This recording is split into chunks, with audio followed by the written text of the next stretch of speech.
গণ অভ্যুত্থানে সরকার পতনের পর দেশের বিভিন্ন স্থানে ভাঙচুর ও অগ্নিসংযোগের ঘটনা ঘটে। গত ৫ আগস্ট জলের গান ব্যান্ডের গায়ক রাহুল আনন্দের বাড়িতে অগ্নিসংযোগের ঘটনা ঘটেছে। পুড়ে যায় ৩,০০০-এর মতো বাদ্যযন্ত্র সহ তার ধানমন্ডির ভাড়া বাড়িটি।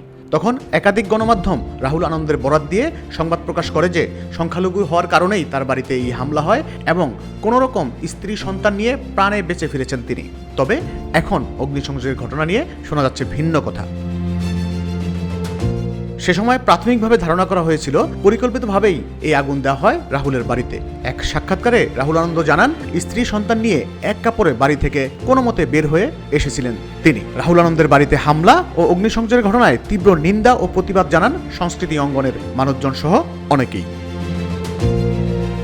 কিন্তু এখন শোনা যাচ্ছে রাহুল আনন্দের বাসায় উদ্দেশ্য করে কেউ আগুন দেয়নি। ধানমন্ডি ৩২-এ অবস্থিত বঙ্গবন্ধু মিউজিয়ামকে লক্ষ্য করে অগ্নিসংযোগ করে দুর্বৃত্তরা। সেই আগুন ছড়িয়ে পড়ে রাহুলের বাসায়। বিষয়টি নিশ্চিত করা হয়েছে জলের গান ব্যান্ডের ফেসবুক পেজ থেকেও। এছাড়া রাহুল আনন্দের পারিবারিক বন্ধু ফারহানা হামিদ ফেসবুকে এক স্ট্যাটাসে জানান, রাহুল আনন্দের বাসা উদ্দেশ্য করে আগুন দেওয়া, লুটপাট বা ভাঙচুর করা হয়নি। তিনি লিখেন, আগুন দেওয়া হয়েছে ৩২-এর বর্তমান বঙ্গবন্ধু মিউজিয়াম ও তার ভবিষ্যৎ পরিকল্পনার অংশ সেটুকুতে। রাহুলদা একটা একতলার বাসায় ভাড়া থাকতেন। এক পাশে তাদের সংসার, অন্য পাশে জলের গানের স্টুডিও। সেই বাড়িটা ব্যক্তি মালিকানায় ছিল। ৩২-এর সেখানে আরও অনেক এমন বাসা আছে। রাহুলদা ও তার পরিবারের দুর্ভাগ্য, এই মায়াময় বাসাটা নতুন মিউজিয়ামের দেয়াল ঘেঁষে এবং সান্তুরের পিছনে ছিল, তাই তার বাসাতেও আগুন দেওয়া হয়। তিনি আরও লিখেন, রাহুলদাকে উদ্দেশ্য করে আগুন দিলে তারা এই পরিবারকে এভাবে বের হয়ে যাওয়ার সুযোগ দিত না, আর সুযোগ না দিলে সেই বাসা থেকে বের হওয়া অসম্ভব। রাহুলদার বাসায় আগুনের সাথে রাহুলদার ধর্ম, বর্ণ, জাত, সংস্কৃতি এর কোনো সম্পর্ক নেই। তাই এমন গুজব না ছড়ানোর অনুরোধ করছি। দেশের এই পরিস্থিতিতে যে কোনো গুজব ভয়াবহ রূপ নিতে পারে, আমরা সচেতন হই।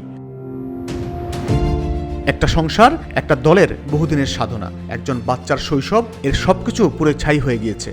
আর কারো কোনো কিছু পুড়ে না যাক, ভালোবাসা নেমে আসুক মানুষের মনে। আপনারা পাশে থাকলে আবার জলের গান একসাথে গলা মিলিয়ে গান গাইবে, এমন দেশটি কোথাও খুঁজে পাবে না কো তুমি, সকল দেশের রানী সেজে আমার জন্মভূমি। ফারহানা হামিদের এই লেখাটি আবার জলের গানের ফেসবুক পেজ থেকেও শেয়ার করা হয়েছে। শেয়ার দিয়ে ক্যাপশনে লেখা হয়েছে, প্লিজ লেখাটা পড়ুন, সত্য জানুন, আমরাই গর্ব সাম্যের বাংলাদেশ, ভালোবাসি আমার সোনার বাংলা, আগামী সুন্দর হোক।